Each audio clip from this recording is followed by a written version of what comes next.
Hello students, welcome to easy learning English grammar. Last lecture में मैंने आपको tenses का टॉपिक कवर किया था इंग्लिश ग्रामर में। आज हम लोग जो टॉपिक कवर करेंगे वो है फिगर ऑफ स्पीच। ये पोएम का ग्रामर होता है। इसमें मैंने कुछ टाइप्स यहाँ पर कवर किए हैं जो आपको हेल्पफुल रहेगा समझने के लिए। सबसे पहला टाइप है यहाँ पर फिगर ऑफ स्पीच का एंटीथेसिस। एंटीथेसिस का मतलब होता है अपोजिट वर्ड्स।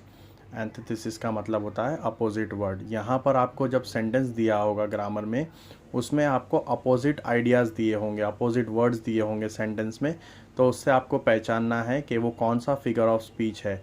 अगर अपोजिट वर्ड्स दिया है तो डैट मीन्स वो एंटीथेसिस है। जैसे example, united we stand, divided we fall. ठीक है, united, divided, stand, fall, this is a opposite words. ठीक है, तो आपको यहाँ पर समझना है कि सेंटेंस में जब अपोजिट वर्ड्स दिए होंगे तो that's we called antithesis. Many are called but few are chosen. तो यहाँ पर भी आपको दिख रहा है मैनी और फ्यू। ठीक है, तो ये जो हो गया ये अपोजिट वर्ड्स एक्सप्रेस हो गया यहाँ पर सेंटेंस के अंदर। तो इसका वर्ड्स का मतलब है ये होगा फिगर ऑफ स्पीच में एंटीथेसिस। आई होप आपको समझ में आया। अब आते हैं सेकंड पॉइंट पे, एलिट्रेशन। एलिट्रेशंस में क्या होता है, अल्फ़ाबेट रिपीट्स होता है। ठीक है, जैसे द ब्राइट बर्ड फ्लू, तो यहाँ पर ये सेंटेंस में आप देखो वी रिपीट हो रहा है, the bright bird flu, right. तो क्या रिपीट हुआ, अल्फ़ाबेट रिपीट हुआ। तो क्या लिखेंगे इसमें, एलिट्रेशंस लिखेंगे हम लोग। सेकेंड सेंटेंस में देखो, four fools fail in a fountain.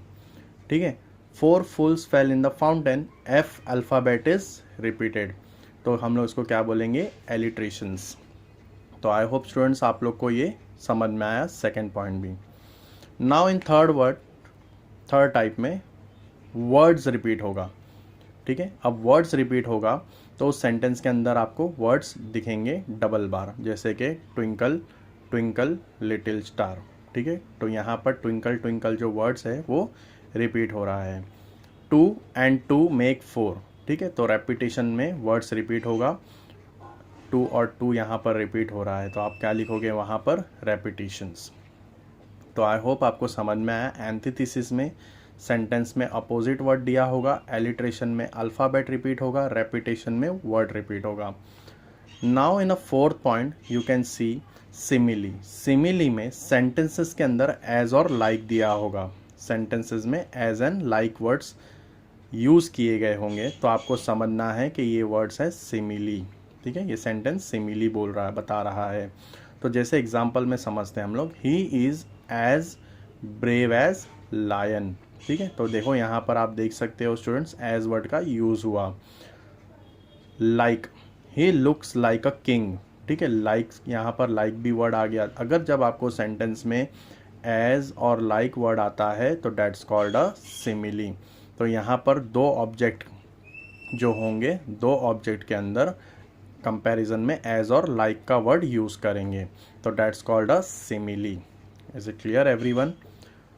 अब आते हैं हम लोग फिफ्थ पॉइंट की तरफ, metaphor. Metaphor is an implied simile. ये सिमिली की तरह होता है। ठीक है, यहाँ पर भी दो ऑब्जेक्ट को कंपैरिजन किया होता है डायरेक्टली। तो ही इज़ अ लायन। ठीक है, जैसे दो ऑब्जेक्ट है, ही और लायन, दोनों को यहाँ पर दिया है, तो it is a implied simile. Similar होता है सिमिली के जैसा। ठीक है, तो he is a lion, metaphor. यहाँ पर भी देखो, this room is furnace. Furnace मतलब एकदम आग की तरह, भट्टी की तरह जलना। ठीक है, तो रूम में बहुत गर्मी हो रही है, तो this room is furnace.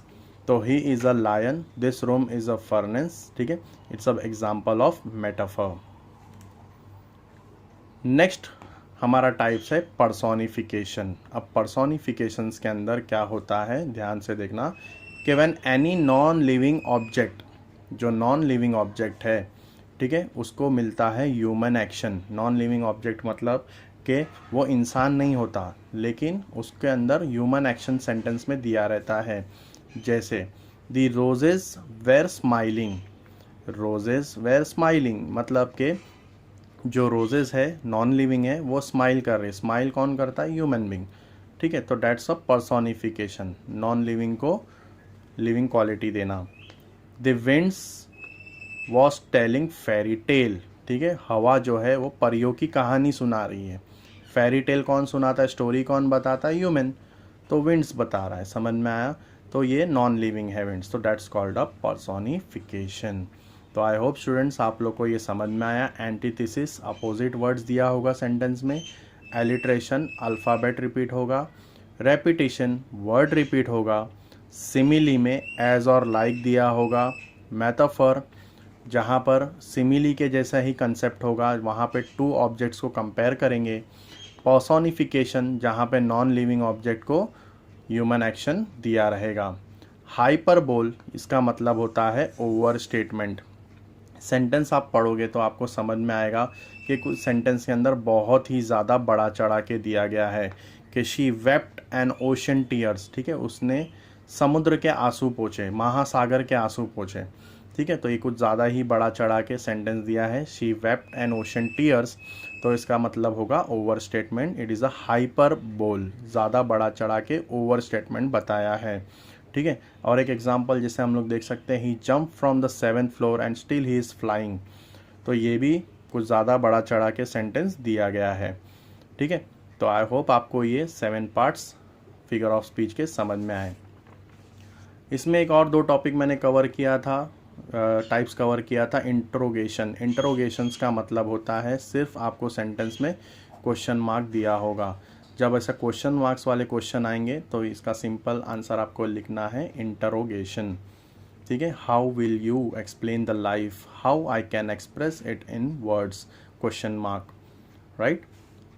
Next one is inversion. Inversion मतलब सेंटेंस आपको इनकरेक्ट ऑर्डर में दिया होगा, इनकरेक्ट ऑर्डर में, ठीक है। नेवर फ्रेंड मेक्स ही, ये इनकरेक्ट ऑर्डर है, इसका सही ऑर्डर आएगा he never makes a friend, ठीक है। तो इनकरेक्ट सेंटेंस, सेंटेंस को उधर उधर करके दिया तो इसको बोलेंगे हम लोग इन्वर्जन।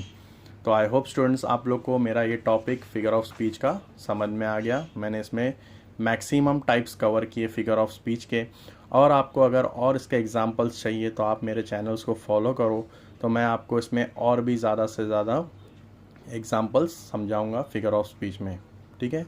तो मिलते हैं नेक्स्ट लेक्चर में। आप कमेंट करो आपको और कौन सा ग्रामर पार्ट सीखना है, तो वो मैं नेक्स्ट वीडियो में बनाऊंगा।